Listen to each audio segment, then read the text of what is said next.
안녕하세요 여러분, 세상돌아보기입니다. 예, 오늘은 24년 12월 29일이고 일요일입니다. 자, 오늘 아침에 놀라운 그리고 동시에 되게 참혹한 사건이 발생을 했습니다. 무안공항에서 제주항공 여객기가 방콕에서 돌아오다가 동체 착륙을 하는 상황이 발생했고, 결과적으로는 많은 분들이 목숨을 잃은 것 같습니다. 그래서 오늘 내용을 하기 전에 오늘 사고로 희생되신 분들 명복을 빌고, 그보다 더 큰 고통 속에, 안타까움 속에 계실 그 유족분들, 성분들과 승객들, 그분들한테 위로의 말씀을 전한다, 이런 말씀 드리고 싶습니다. 자, 제가 오늘 이 내용에 대해서 여러 시간에 걸쳐서 살펴봤습니다. 제가 왜 제목에 자라보고 놀란 가슴, 소뚜껑 보고 놀란다, 이런 말씀을 드렸느냐 하면은, 지금 뭐 블랙 요원이니 HID 요원이니 북파 공작원이니 북한의 공격을 유발하기 위해서, 또는 북한의 공격인 것 마냥 위장하기 위해서 자작극에 대한 부분이 계속 지금 부각되고 있기 때문에 그런 관점에서 사실 아침에 이 사건을 접했을 때 상당히 긴장했습니다. 그래서 쭉 살펴봤습니다. 자, 아직 여러 가지 가능성을 다 열어두고 있습니다. 중대한 사건이기 때문에. 자, 그 과정에서 이게 관련된 내용을 제가 뭐 이분의 전문가는 당연히 아니지만, 또한 TV를 봤을 때 나오는 전문가들의 언급이 부분적이고 통합적이지 않았기 때문에 제가 오늘 상식적인 내용에서 설명드릴 수 있는 부분에 대해서, 제가 국방 논평을 통해서 뭐 비행기나 뭐 항공무기 체계 이런 데 대해서 기본적인 식견은 있다고는 봅니다. 자, 그것을 좀 말씀을 드림으로 해가지고 제가 보는 시각, 그리고 이게 전혀 없던 사례가 아니에요. 해외에 있었던 일이기 때문에 추가 조사의 방향, 제가 모든 가능성을 아직 열어두고 있다고 말씀을 드렸어요. 조사의 방향에 대해서의 우리가 이것을 관찰할 때 크게 참고가 되고, 지금 위중한 우리나라에서 큰 변화가 있지 않습니까? 또 유족 여러분들은 어떤 부분들에 대해서 국토부 조사위원회가 발표하는 내용에 대해서 중심을 갖고 중점을 두고 봐야 되는지, 물론 국민 전체가 다 그렇죠. 이런 부분에 좀 참고가 되지 않을까 해서 몇 말씀 드려보겠습니다. 네. 자, 이게 동체 착륙하는 모습이고, 이 자체가 세상의 변화를 가리킨다고 봅니다. 이게 지금 원래 비행기는 대부분 이 화면에서 봤을 때 이 오른쪽에서 이쪽으로 내리게 되어 있습니다. 그런데 이 거꾸로 내렸어요. 그래서 몇몇 아주 소중한 제보 내용이 있습니다. 그것도 이제 뒤에 말씀드리겠습니다. 크게 참고가 됩니다. 이 상황을 이해하는 데 있어가지고. 자, 오늘 사고 비행기는 제주항공의 보잉 737-800이고 기령은 15년이라 우리 민간 항공에서 그렇게 나이가 든 기체는 아니다. 아직은 팔팔한 기체다. 이렇게 이야기를 하고 있어요. 방콕에서 무안, 지금 이게 무안공항이 해외 직항이 개설된 지가 사실 얼마 안 됐어요. 근데 지금 이제 이런 일이 발생한 거거든요. 방콕에서 무안으로 5시간이 걸려요. 자, 그러면 항공기는 항상 여유분의 연료를 좀 싣고 있습니다. 그건 법으로 정해졌을 거예요. 뭐 법인지 규정인지 뭔지 모르겠습니다만은, 이게 나중에 이제 고민할 수 있는 여지가 좀 있어요. 굳이 지금 상대적으로 지방공항이, 이 무안공항만이 짧은 게 아니라 2800m의 활주로 길인데, 지방에 있는 공항들은 다 이런 것 같습니다. 큰 공항, 예를 들어서 뭐 김포공항이나 인천공항은 뭐 4km 이상이 되는 것 같아요. 지금 이것은 몸으로 내려서 마찰력을 통해서 속도를 줄여서 멈춰야 되는 거거든요. 그래서 이 부분은 활주로의 길이가 짧아서 문제가 없다라는, 일단 이런 식으로 국토부가 먼저 이야기를 꺼내는 것 자체가 저는 좀 신뢰성이 안 가는 부분이 있어요, 사실은. 당연히 이건 1800m예요. 착륙, 이 보잉 737-800은 1800m가 있으면 착륙이 가능해요. 그래서 무안공항에는 아무 문제가 없어요. 예. 그렇지만 동체 착륙을 하는 상황에서는, 그리고 이 조종사가 일단 활주로에 정확하게 가운데 내려서 활주로 계속 따라갔거든요. 옆으로 벗어난 게 아니고 대신 길이가 부족해서 지나쳤다는 의미지, 활주로 끝을. 그래서 좀 더 활주로가 긴 코스로 유도를 했더라면은 지금과는 상황이 완전히 달랐을 수 있다. 이것은 제가 오늘 쭉 여러 시간을 투입해 봤을 때 얻을 수 있는 결론이었습니다. 조종사가 부족한 부분도 있어요. 그건 좀 뒤에 말씀을 드리겠습니다. 자, 방콕에서 무안으로 오는 5시간 비행인데 여유분의 연료를 가지고 우리나라에서 제일 긴 공항인, 활주로가 제일 긴 공항인 인천공항으로 유도를 하면 되지 않았을까? 최악의 상황이니까. 아니, 지난번에 F-35A가 뭐 서산공항인지 충주공항에서 동치 착륙을 했죠. 그건 군용기고 탄 사람 하나예요. 그때도 새에 부딪혔죠. 근데 이거는 180명이라는 사람이 탔잖아요. 그럼 최선의 방법을 강구해야 된다는 부분이 있거든요.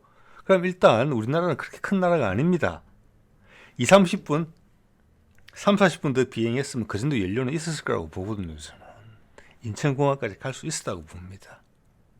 자, 요거는 좀 더 밝혀져야 되는 부분이라고 봅니다. 자, 이 그림에서 보다시피 바퀴가, 이것은 앞에 코 밑에 앞에 바퀴가 하나 나와야 되고 뒤에 몸통에 주 바퀴가 나와야 돼요.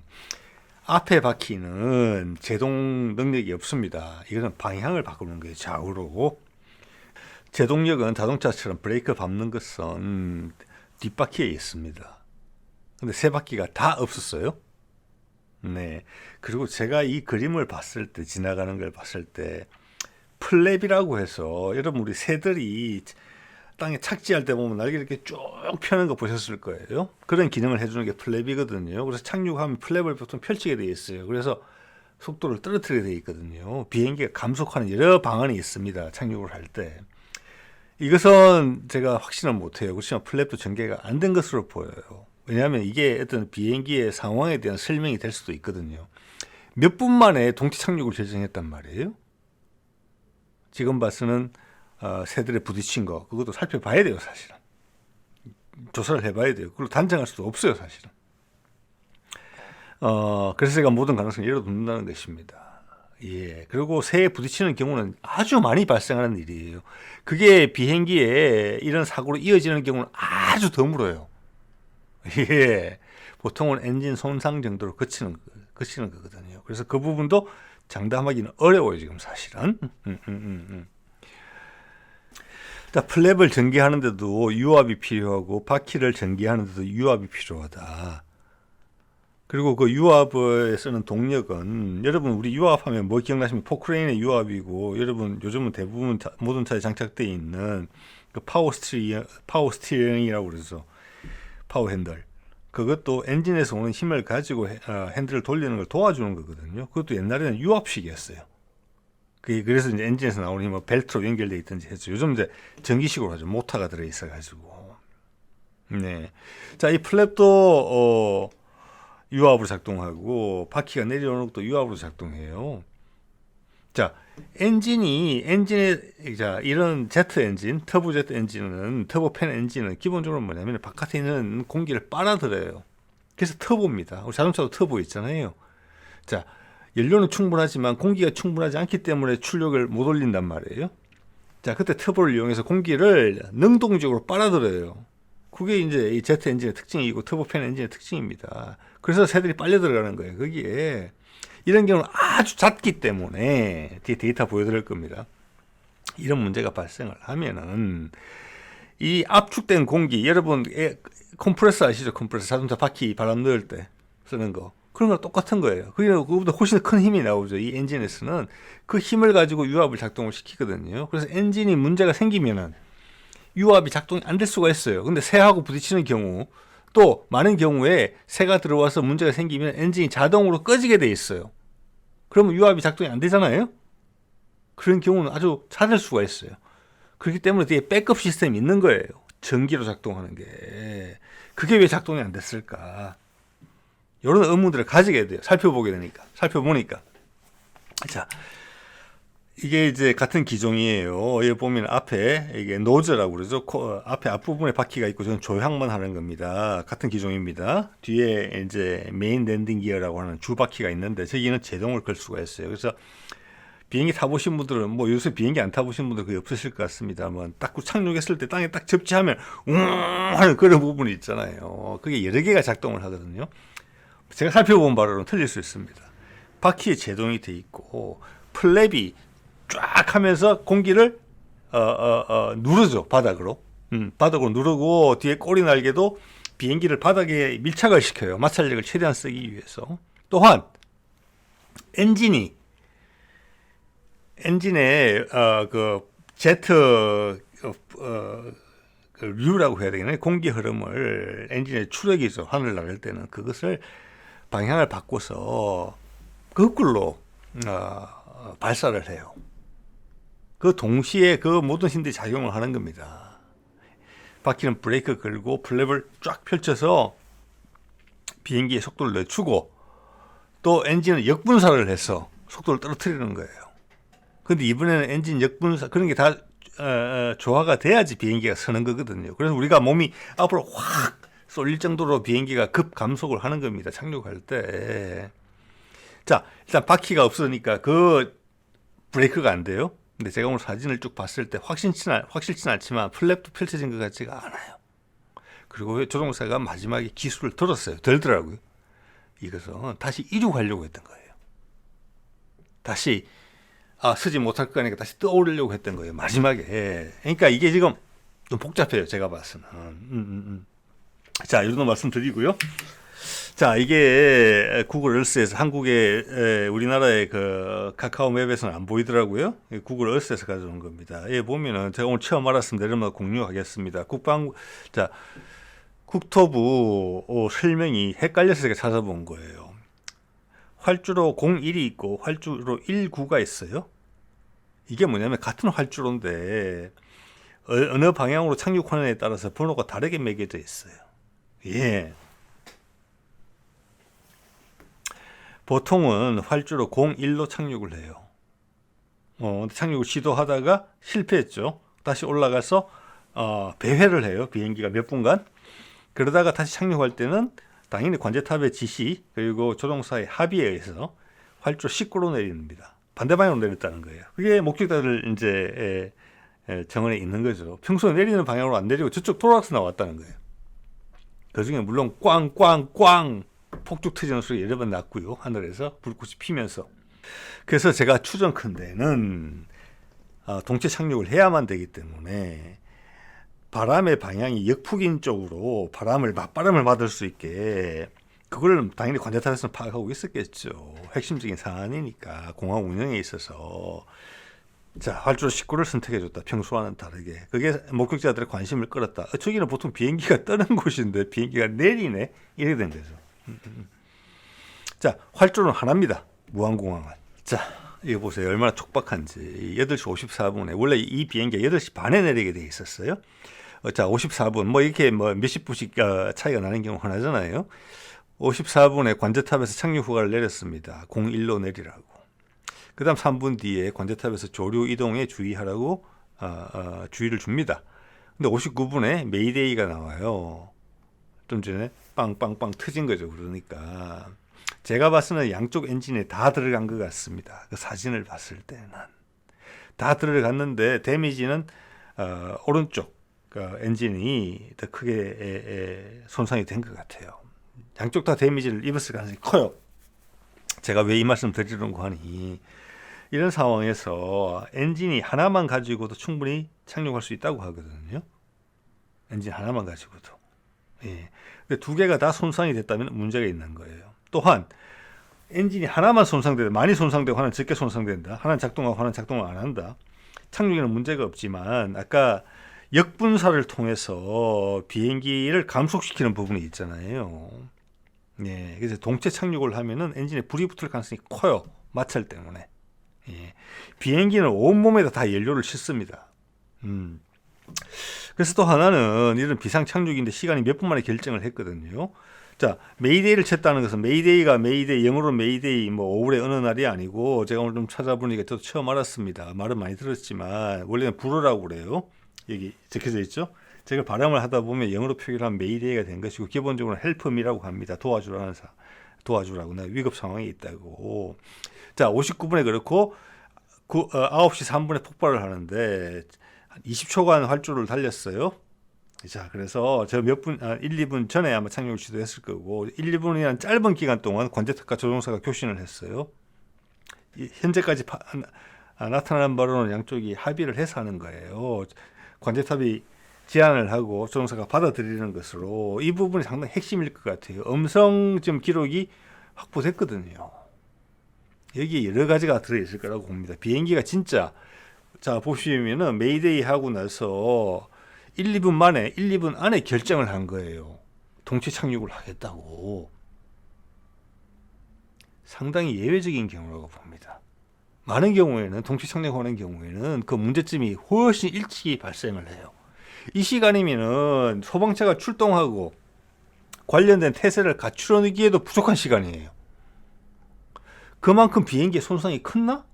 뭐 인천공항이나 김포공항은 아예 염두에 둘 정도가 아니었나? 2, 30분만 비행하면 날아갈 수 있는 거리인데 훨씬 활주로도 긴데 이런 의문이 드는 부분이 여기서 어떤 일이 생겼는지 말씀드린 것처럼 음성 기록이 확보됐기 때문에 관제탑하고 조종사가 무슨 이야기를 했는지 그들이 갖고 있는 어떤 제한 요인이 뭐였는지 그게 비즈니스적이었는 건지 아니면은 뭐 국가 안보와 관련된 내용이었는지 아니면은 비행기가 완전히 엉망이 돼서 지금 당장 내려야 되는 상황이었는지 당장 내려야 되는 상황이었다 이렇게 저는 동의하기는 좀 어려워요. 왜냐하면은 비행기가 처음에 시도를 해서 원래 내려오는 방향으로 내려오다가 랜딩 기어가 안 펴졌단 말이에요. 자, 메이데이 했을 때는 아마 랜딩 기어가 안 펴졌을 때 메이데이를 했을 거예요. 왜 엔진을 하나 망가져도 내려오는 거거든요. 자, 그리고 다시 돌아가서 몇 분을 배회를 했어요. 자, 그것은 나르는 데는 문제가 없었다는 거예요. 이 비행기가. 그러면 다른 공항에 갈 수 있는 거 아니냐 그런 생각을 제가 감히 해본다는 겁니다. 왜 굳이 이 공항에 동체 착륙이라는 그 중요한 결정을 하는데 180명의 사람을 태우고 네, 핵심은 엔진 손상보다는 또는 엔진 손상이 초래한 유압 계통의 문제 그런 바퀴가 안 내려온다. 그런 경우는 잦을 수 있기 때문에 백업 시스템이 있어요. 전기로 작동하는 게. 그것도 작동이 안 됐다고 봐지거든요. 자, 이것이 현재 우리 언론에서 이야기하지 않는 부분입니다. 그러면 바퀴가 없는 거예요. 그까지 시도 안 했을 리가 없어요. 이거는 조종사들이 시뮬레이터로 훈련을 할 때, 모의 비행 연습을 할 때 자주 나오는 부분이라고 해요. 비행기에 부딪히면은, 조류에 부딪히면은 이런 문제가 발생하면 어떻게 해야 되는지는 몸에 익어 있는 부분이에요. 즉, 이것은 비상으로 바퀴를 내리는 부분도 작동을 안 했다. 조종사가 엄청 놀랬다. 저는 그렇게 이해를 합니다. 비행기가 날아다녔거든요, 몇 번. 목격자들이 진술을 하잖아요. 이야기를 하잖아요. 비행기가 고도를 높였다, 낮췄다 하면서 돌았다고 계속. 그 이유가 뭔지 아십니까? 좀 이따 증거를 통해서 말씀을 드리겠습니다만, 그것은 바퀴가 안 나왔을 때, 바퀴는 지금 보니까 이렇게 유압으로 이렇게 바퀴 덮개를 열어주면은 밑으로 축 떨어지는 느낌으로 떨어져요. 중력을 받아서. 그래서 그게 뭔가 걸려있다? 뻑뻑하다? 그럼 비행기를 흔들어줘요, 이렇게. 축 빠져나오라고. 이거는 거의 확실한 것 같습니다. 자, 이게 뭔 이야기인고 하니, 우리가 약간 입구가 좁은 봉지에서 손가락을 어슬 꺼내려고 하는데 잘 안 나올 때가 있어요. 그러면 가끔 이런 행동을 합니다. 우리가 거꾸로 들고 탈탈탈 털어요, 이렇게. 중력을 이용하는 거죠. 비행기가 그렇게 움직였다는 것입니다. 목시대의 정언이 그거예요. 그걸 누구도 이야기하지 않아요. 기술을 높였다 낮췄다? 비행기를 털어든 겁니다. 바퀴야 나와라, 바퀴야 나와라. 그게 핵심 문제였어요, 그러니까. 그리고 그런 기동을 할 정도로 비행기는 운행이 가능했어요. 근데 왜 이렇게 급하게 내렸을까? 이런 부분들이 이제 주안점이라고 본다는 것이죠. 자, 그렇게 되면은 항공사 측에 어떤 정비라는 부분이 있고, 기종 자체의 어떤 부품의 어떤 문제 이런 것까지도 생각해 볼 수가 있어요. 예. 자, 이게 제보자 쪽에서 찍힌 거죠. 여러분들 보셨을 겁니다. 지금 이게 비행기가 날으면서 엔진 쪽에서 큰 폭발음과 함께 뭐 실제 여러분들 들어보셨어요. 꽝꽝꽝 하면서 몇 차례 났어요. 그리고 그때 보면 뒤에 당긴 사진을 보면은 이렇게 부스러기 같은 게 쏟아져 나오는 게 보여요, 뒤로. 자, 그것은 버드 스트라이크, 조류가 충돌됐을 때 흔히 발생하는 그 조류의 잔해입니다. 안에는 막 엄청나게 많은 바람길이 돌고 있는 거거든요. 공기를 압축하기 위해서. 그리고 제가 상세히 봤을 때는 왼쪽 엔진에도 들어갔습니다. 근데 왼쪽 엔진은 오른쪽 엔진만큼 폭발을 안 했어요. 그래서 양 두 엔진에 다 조류가 충돌을 했는데 손상은 오른쪽 엔진이 더 많이 되지 않았을까, 이런 생각을 해보게 돼요. 예. 자, 이런 것들은 이게 조류, 이거는 이제 런웨이 활주로에서 움직이는 와중에 조류가 들어가서 폭발이 발생한 상황인데, 이번 좀 전에 보신 사진과 매우 유사하죠. 이거 런웨이를 달릴 때 이 정도인데, 지금 항공기는 상당히 빠른 속도로 몇백 킬로미터 정도로 날아가고 있었을 거예요. 2, 300킬로는 됐을 거예요. 착륙하기 이전에. 그러면 상황이 이거랑 비슷해요. 예. 또 그리고 많이들 보셨을 겁니다만은 그 승객과 그 가족이 주고받은 문자인데, 새가 날개에 끼어서 지금 착륙이 안 되고 있다, 이런 표현이 있습니다. 즉 이것은 이미 내부에서 방송이 됐다는 거예요. 센 것 같다고 추측을 했다는 거예요, 내부 방송이. 조류 충돌 사고를 보면 이 기사에 보면은 2018년과 22년 사이에 1378건이 있었어요. 자, 1년에 400건이 발생한다는 겁니다. 400건이. 그러니까 그게 사고로 이어지는 경우는 상당히 드문 거예요. 이 드문 케이스가 발생한 거예요. 왜 드문가? 인재가 있을 수 있다, 이런 생각이 좀 들고요. 예. 자, 이 대부분의 이제 그래서 공항에서는 이 조류를 쫓기 위해서 이렇게 많이 하죠. 왜냐하면 새들은 기본적으로는 뭐 반드시 그런 건 아닙니다만 높은 고도로 날지는 않잖아요. 그래서 착륙할 때나 이륙할 때 그때 새가 끼어드는 경우가 많고, 이 엔진이라는 게 아까도 말씀을 드렸지만 주위에 공기를 압축해서 끌어당기는 거거든요. 훅 이렇게 진공청소기 마냥으로. 그래서 뭐 그렇다. 이 모든 것들이 사고로 이어지는 절대 않는다. 대부분의 경우는 아무 문제가 없다. 그리고 엔진에도 어느 선까지는, 왜냐면 이런 일이 너무 잦으니까 버텨낼 수 있는 기작이 적용이 돼 있다. 단지 이런 일이 생기면 엔진을 점검해야 되고 교체를 해야 될지 모르니까 비용이 많이 발생한다, 이런 차원이었거든요. 근데 이번에는 오늘 대형 사고로 이어진 거예요. 그게 피할 수 없는 일이었느냐, 아니면 다른 요인이 개입되어 있는 것이냐, 이제 이게 관건이 되겠죠, 조사하는 과정에서. 자, 그 과정에 우리가 관전 포인트로서 여러분이 참고할 만한 내용들에 대해서 말씀을 드리는 것입니다. 자, 제가 오늘 이제 구글에 검색을 해봤어요. 버드 스트라이크하고 조류 충돌하고 유압 시스템에 의해서. 여기 보면은 이제 국내에서 그런 전문가들 이야기하는 게 있긴 있더라고요. 조류가 약 2kg까지는, 2kg이면 큰 닭 정도는 되겠죠. 그 정도까지가 부딪히는 정도에는 엔진이 불을 붙는다거나 작동 이상이 됐는데 계속 연료를 공급하면은 엔진이 뭐 불이 붙거나 폭발을 하거나, 그 다음부터는 뭐 차마 말하기 어려운 여러 가지 큰 사건으로 이어질 수 있잖아요. 이런 충격을 감지한 센서가 있다는 겁니다. 이 정도가 딱 들어오면, 이 정도 2kg 이상 정도가 들어오면 4파운드, 2kg 이상 정도가 부딪히면 엔진을 셧다운한다. 왜? 보통 엔진이 2개, 4개니까 1개 정도 꺼져도 나르는 지장이 없다는 겁니다. 가까운 공항에 착륙하는 데는. 자, 우리나라 철새 중에 2kg짜리 이상이 되는 게 있을까? 그렇지만 여기서 현재 하나는 여러 마리가 동시에 들어올 수가 있다. 아까 셋대 경보가 있었으니까. 자, 이런 거 생각해 볼 수 있고요. 아까도 말씀드린 것처럼 이 엔진에서 나오는 압축 공기를 이용해서 유압을 작동시킨다는 게 기본이에요. 예, 왜냐하면 제트 엔진은 압축 공기를 가지고 작동을 시키는 메커니즘이니까 거기다 연료를 섞어서 폭발시키는 거잖아요. 그래서 압축 공기를 다른 것들을 돌려내 쓴다. 물론 거기에도 뭐라고 할까? 발전이나 전기 계통을 위해서 쓰는, 또 시동을 걸 때 쓰는, 스타트 모터를 돌리기 위해서 쓰는 발전 전용 엔진도 조그만 게 들어 있어요. 예. 그런 건 좀 이따 이제 말씀드릴 수 있을 것 같고요. 그런데 엔진을 셧다운 시키면은 유압 계통이 작동을 안 하게 되잖아요. 2kg까지는 2kg 넘어 2kg까지 부딪히면 바로 셧다운을 시킨다잖아요. 그럼 유압이 작동 안 하는 거잖아요. 그러니까 이거는 모든 민간 항공기에 있는 부분이에요. 그럴 때는 어떻게 해야 된다? 수동으로 한다. 사실 수동이 아니라 전기로 한다는 거예요. 축적된 배터리로 한다는 거예요.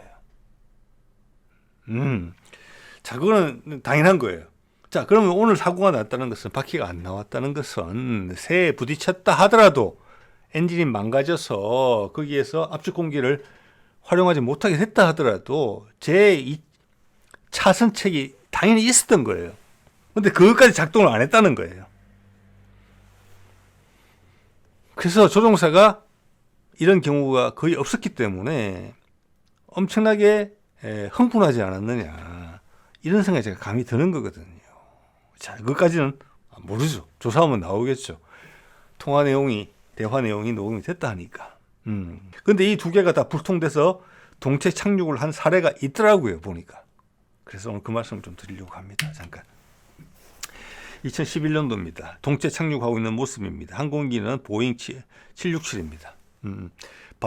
이게 런던에, 죄송합니다. 미국의 뉴욕 근처 뉴욕 공항에서 출발해서 바르샤바 공항에 도착을 하는데 바퀴가 안 나왔어요. 그래서 동체 착륙을 하는 겁니다. 그곳의 활주로 길이는 3,000m였어요. 근데 제가 이 영상 저기 링크를 찾아보시면 돼요. 이 밑에 나오죠. 링크를 제가 설명란에 걸어놓도록 하겠습니다. 몸통으로 내리면 바퀴로 구를 때보다 제가 봤을 때 마찰력이 훨씬 더 많이 생기거든요. 당연히 위험하죠. 불이 붙을 수도 있고.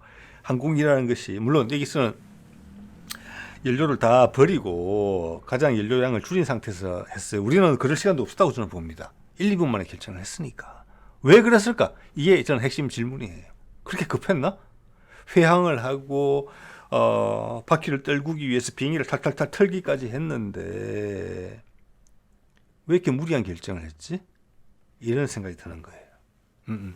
자, 여기 바르샤바 공항도 활주로 길이가 이 내용에 보면은 3,000m예요. 넉넉하게 서더라고요. 넉넉하게. 우리 제주항공의 비행기도 바퀴가 없음에도 불구하고 활주로 정중간으로, 왜냐하면 앞바퀴가 없기 때문에 방향을 못 바꿔요. 그리고 충격이 있어서 좌우로 흔들리게 되면 한쪽으로 쏠리잖아요. 그럼 위험해지잖아요. 그건 잘했어요. 그런데 활주로 길이를 충분히 활용 못한 것으로 지금 나오고 있거든요. 네. 자, 2011년에 있었던 폴란드 항공의 B767이 어떤 일이 있었는지를 말씀드려 보겠습니다. 잠깐. 이게 버튼 보이죠? 빨간색으로 되어 있는 거. 비상시에 바퀴 전개를 하는 단추예요. 예, 저거는 바퀴를 밀어낼 수만 있대요. 이게 수동이라고 그래가지고 사람 손으로 돌리는 게 절대 아닙니다. 예. 전기식이 배터리에 충전된 전기로 하는 거예요. 유압 시스템이 작동을 안 하니까 이걸 전기로, 그러니까 백업으로 모터가 다 붙어 있다는 겁니다. 그 뒤에 뭐 속도가 더디거나 이런 건 있겠죠. 다시 안으로 불러들이지는 못한대요. 바퀴를 일단 밀어내면 그대로 가야 된다고 해요. 이게 버튼 표시가 되어 있죠. 예, 이거 못하고 있으면 아마 Alternating Gear Extension 이렇게 되어 있는 것 같아요. 대안이라는 거죠. 즉 기어니까 바퀴가 안 나올 때 이 방법을 써라. 그 옆에는 플랩도 그런 기능이 있어요. 즉 플랩도 왼쪽에 플랩, Alternating 플랩이라고 되어 있잖아요. 수동 조작이죠. 유압으로 작동이 안 될 때는 이걸 써라는 거예요. 네. 그래서 위에 덮개를 바퀴 내려오는 수동 같은 전기식 같은 경우는 덮개를 덮어놨죠. 함부로 쉽게 누르지 말라고. 이번에 사고 난 비행기도 저게 반드시 있었을 거라는 거예요. 조종사가 이걸 활용했을 거라는 거예요.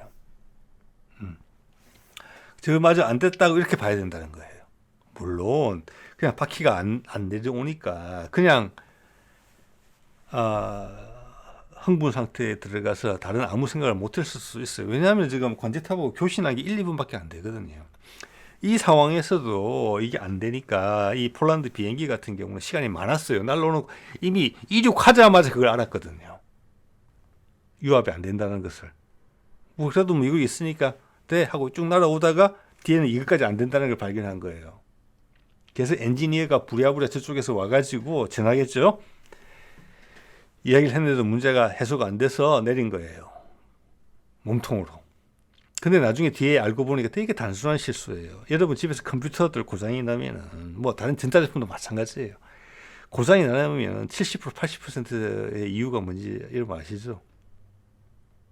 되게 우리는 막 흥분하잖아요. 그런 상황에서. 간단해요. 플러그가 빠져 있어요. 우리가 발로 왔다리 갔다리 하다가 어느 순간에 헐고져서 빠지는 거예요. 자, 그런 극단적인 경우 생각해 볼 수 있다고 말씀을 드리는 것이고요. 자, 착륙 시에 감속을 하는 게 뒷바퀴 제동 아까 말씀드렸고 플랩을 펼쳐야 되고 엔진 역추진인데 엔진이 하나만 손상됐다 하는 경우에는 엔진 역추진을 하게 되면은 비행기가 방향을 한쪽으로 쏠릴 수가 있어요. 양쪽 엔진에서 동일한 수준의 뭐라고 할까 역풍이 나오는 게 아니기 때문에. 자, 그러면은 지금 제가 오늘 상황을 봤을 때는 우리 제주항공 비행기는 엔진 역추진 쓰지 못했다. 플랩도 안 펼쳐진 것 같아요. 제가 봐서는. 당연히 뒷바퀴 제동도 안 되죠. 온전히 몸통으로 속도를 줄여야 되는 거예요. 이때 폴란드 비행기 같은 경우는 뒤에 꼬리 날개를 가지고 아래 위로 꼬리 날개의 역할이 뭐냐면 비행기를 고개를 들거나 낮추는 역할을 하거든요. 수평타라 그러죠. 수평타.